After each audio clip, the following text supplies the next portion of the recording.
Hello, Danielle. Welcome, Tanya. Yay, familiar faces. So good to see you guys. Welcome, welcome. Thanks for being here today. I'm really excited to connect with the community here and share some good news and just see how everyone is doing with their HSP-ness and how they feel connected to this trait, how they're showing up in their trait, how they're talking about this trait with others, and what we can do to bring more awareness around this trait in the different systems that we interact with. And I know personally for me, as I have returned to subbing, I have seen so many wonderful possibilities of bringing more awareness into the school systems and also understanding what's possible as a substitute teacher to integrate what I know as an HSP educator and advocate and bring that into the school system. So I posted a link here on the top of the page, pull to refresh if you need to, but this is a blog that I created to kind of highlight some of the engagement that I've created in the high schools that I sub at. And just recently, an article was published in the high school newspaper based on an interview that I had with two high school students. And basically, the website that the digital publication of the newsletter or newspaper accepted article suggestions. And I took that opportunity to tell them about this trait. And through that process, they actually learned that they were both HSPs. So it just feels like one of those things that helps me heal my inner child that didn't have the support in school systems or the awareness or the parents who understand my depth of processing and my deep feelings. So doing this work really nurtures that part of myself. And I know it can make a difference in so many lives. And that's what makes me excited to continue to speak up about this trait. So today, I would love to hear from anyone that would like to share what that journey looks like for themselves. If that's even part of your journey right now in your HSP journey, or if that's something you're interested in or passionate about it as I am, and just how we kind of show up differently in these systems and what we can do to speak up about our trait. So that's kind of what I want to discuss today and just check in with the community and celebrate this win. If you do click on the link, it is a blog post, so you'll see a lot of information there, but there is a button that will take you to the article that the high school kids wrote, and you can read that at some point. So the blog post is still in the works. I'm going to add this Clubhouse to that blog post as well and send it out to my email list. So if that's something that you're interested in, make sure you get on my email list. I can send you a link and help you out with that. But I see so many great familiar faces. And also Raj has popped into the room. Welcome, welcome. I just want to take this moment to invite anyone to come to the stage if you would like to share. Or if you just want to say hi, if you just want to connect and speak up here on stage, if you're in a space to do so, I welcome you to come to stage.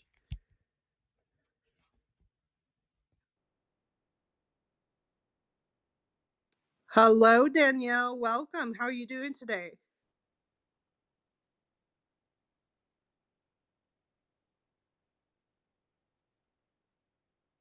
Can you hear me, Danielle? Maybe you're not in a good spot. And I see Alicia has come in the room. Ozma, so good to see some familiar faces. Welcome, Danielle. It looks like you're ready. Hello. Can you hear me? I can hear you. Yes. Yay! Yeah, you always know it was going to be me that put my hand up just to say hello. That is quite all right. I always love when you come and say hello. It's nice to have someone up here on the stage with me. So thank you for hopping up here and saying hello.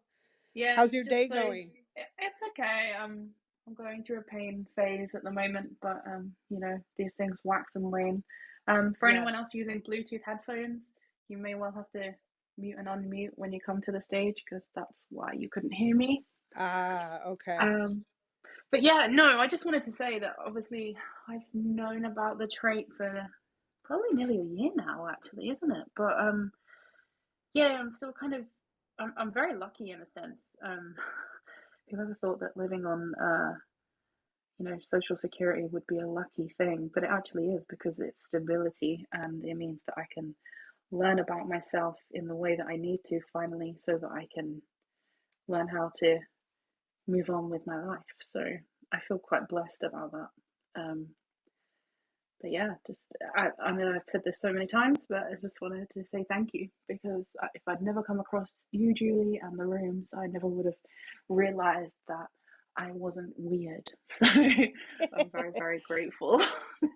There's nothing wrong with weird, in my opinion. And I stand for individualism, and we need to be who we are authentically. And we all share the HSP umbrella, but I recognize that we're all unique individuals underneath that with different perspectives. And that's what I love about this community is coming together under one theme, but sharing our individual perspectives and no judgment. No one's weird. I think weird is pretty cool, which means you're not following the pack. Yeah, So I think that means that you're listening to yourself and letting that lead instead of external circumstances, which is really easy for HSPs to do. So I think having that HSP awareness is helpful on this journey. Like you said, you're able to spend some time getting to know yourself. What else have you learned on this journey of self discovery? I guess I look back to when I was a kid and realized that for whatever reason, it was never okay to portray emotion. Whereas now I realize that that is garbage. um, but the other good thing that I've learned is, and I remember speaking to you about this back channel, that often when I feel overwhelmed, I will just cry. And now I'm able to say to people, listen, you're right, I am crying, but it's like a pressure valve, and it's just something that I need to do right now. It's not that you're upsetting me, it's not that I am upset, it's just a way of, releasing some steam emotionally. And I feel very relieved now that I can understand that for what it is and why it happens, because I just used to feel like I was a really weak person, but actually I'm not at all. So yeah, it's been a very interesting year. Well, that's great. I love how you use the word pressure valve. I think that's a really great way to describe it. And I do the same. I let people know if I get emotional, it's not anything that they need to tend to. I don't need a Yeah, tissue. I just need to exactly. process. Yeah, I'm overloaded in my nervous system, and cortisol is actually released through crying. So I yeah, think it's just another approach for our body to naturally release that stress of feeling overstimulated or overwhelmed or even responding to our own internal stimuli. So it's a healthy thing. We need more of it, especially HSPs. It's just a great way to process. I'll often sit with myself and just ask myself if I need to release anything. And if tears come, they come. And I just let it flow. And giving space and time to that is something that HSPs really need to embrace, that ability to slow down and give your body a chance to feel all those feelings that we're holding inside of our body, that somatic experiencing.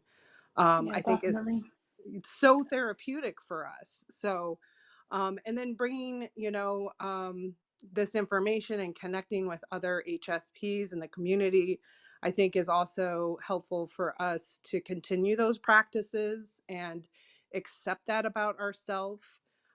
I know that's why I felt I needed an HSP community is to be with like minds and know that my differences aren't weakness, but rather just a different way of understanding the world inside and out. So, that's great. You're doing the work, you're paying attention, you're bringing awareness, and that is what heals our mind, body, spirit, in my I think opinion. it's just amazing the way that strength comes with understanding. Because this time a year ago, I would have thought, yeah, why do I cry all the time? I'm clearly weak. I clearly can't cope. And actually, it was my ex-partner telling me that he needed me to not cry that made me realize that there wasn't anything wrong with me and that that wasn't a reasonable thing for him to ask. And actually, that was probably one of the reasons the relationship ended, because I tried to explain to him so many times that it wasn't actually about him and he needed to stop taking it as though it was because I felt like he was wounding me emotionally or anything like that. It was just that literally I needed to do that to create um, to dumb down the overwhelm and guess create a bit of psychological normality maybe, or emotional normality. But he wouldn't do that. He wouldn't stand by that. He's like, no, I need you to not do that, and you need to find a way of not doing that. And it wasn't actually until somebody asked that of me that I realized that, that was just something that I was never gonna give. And yeah, it was a light bulb moment.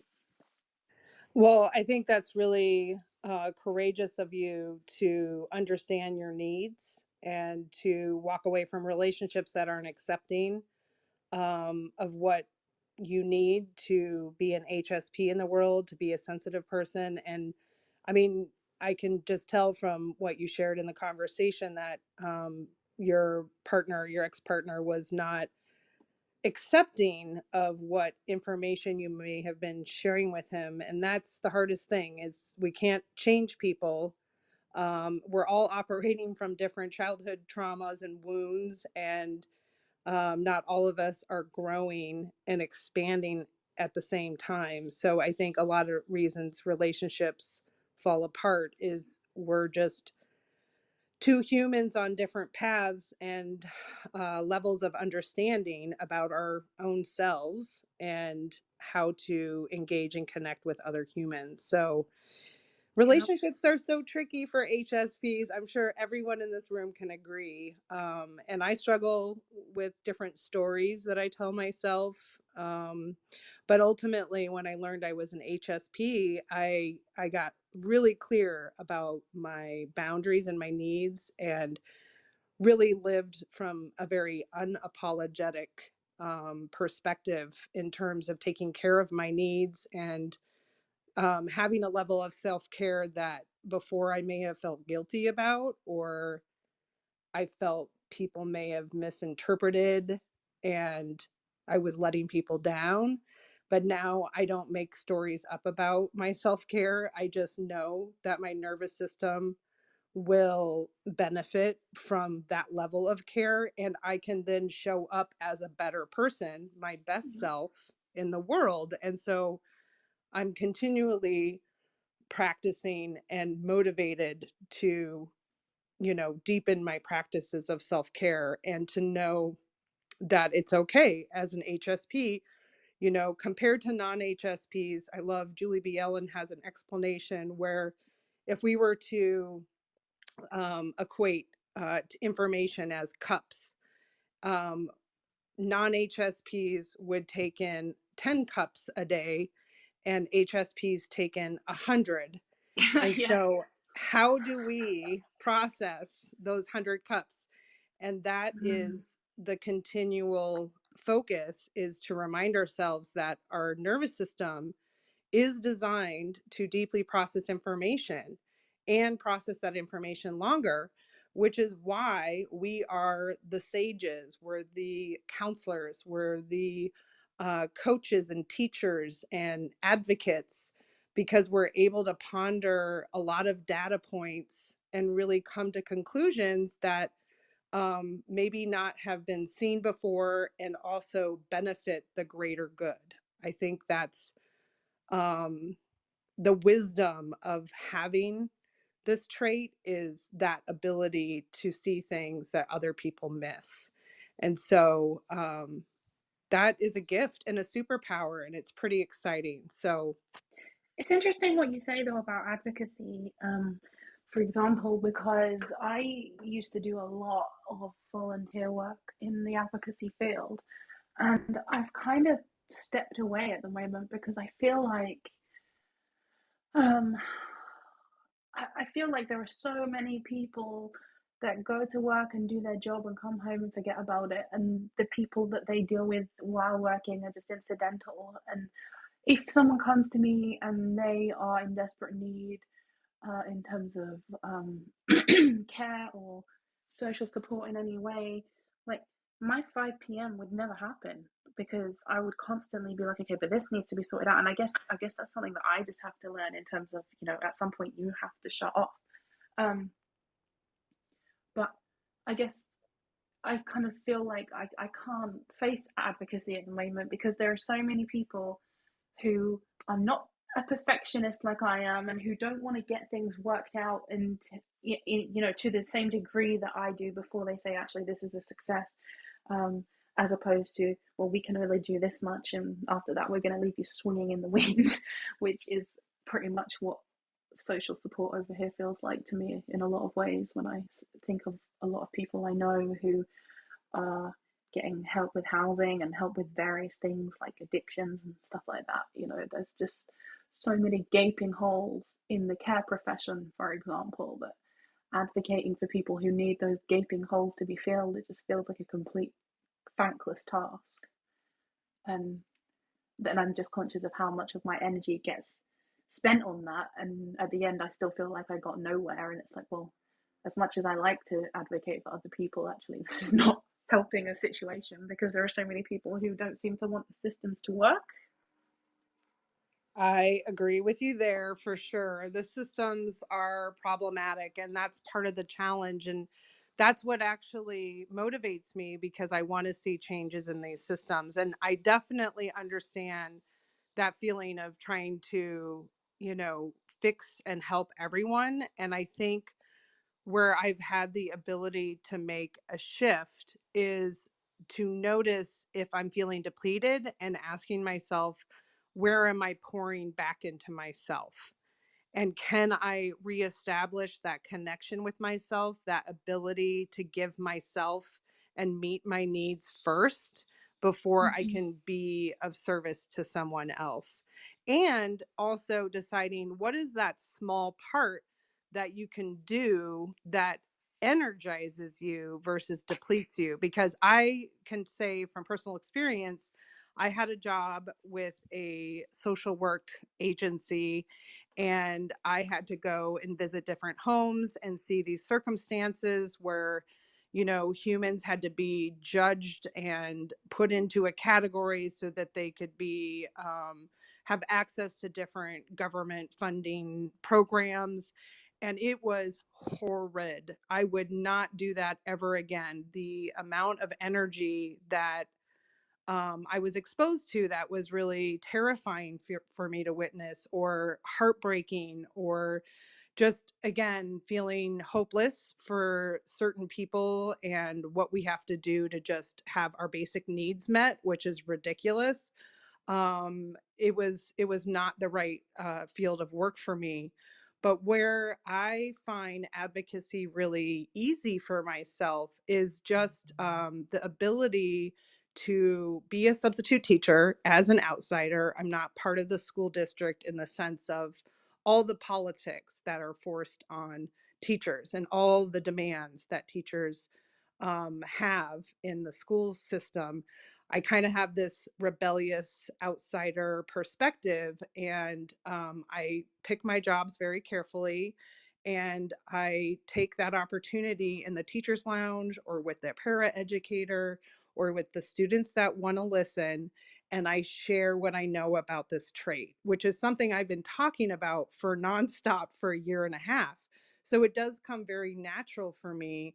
So that's what I focus on. I don't focus on what happens after that. I really just plant the seed, and whatever comes of that is something I may be aware of or not.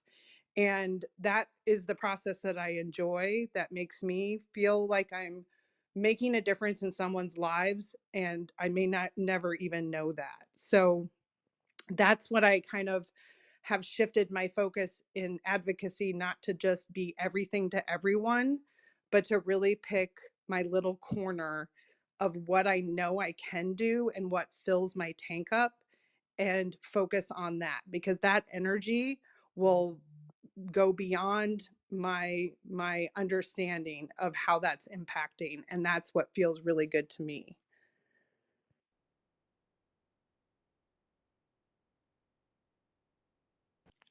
Okay, so Maria, I'm not sure if you're in a good space to hop up on stage here, but I really have been enjoying this conversation, Danielle. I'm not sure if you were literally popping up here on stage or if you have to dash, but You know what? I dropped my phone on the floor. So that's I was like, oh okay. God, I need to answer.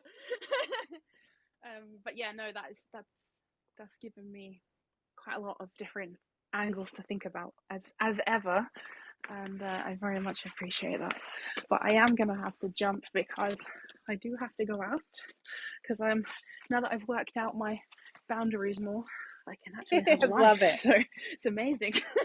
That's But awesome. Good for it was you. What time lovely, is it? lovely And to catch up with you. what It's time is it? just gone 5 p.m. So Okay. All right. Well, um, enjoy your evening. I'm so glad that you were able to thank pop you. in. Yes. Maria, I have a new Clubhouse account. Follow me. Much Well, love. good to see you, Danielle, and we'll see you You next too. time. Take Take care. care. Bye bye. So, Maria, I'm guessing you're probably not in a space to come up on stage. We can hang out here for a little bit if you'd like, but since no one else is in here, maybe I'll just close this room and celebrate here for 22 minutes, which is one of my favorite numbers.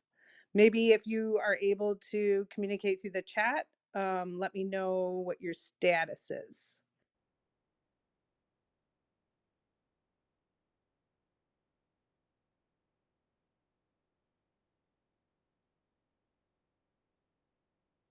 Okay, I've got the status.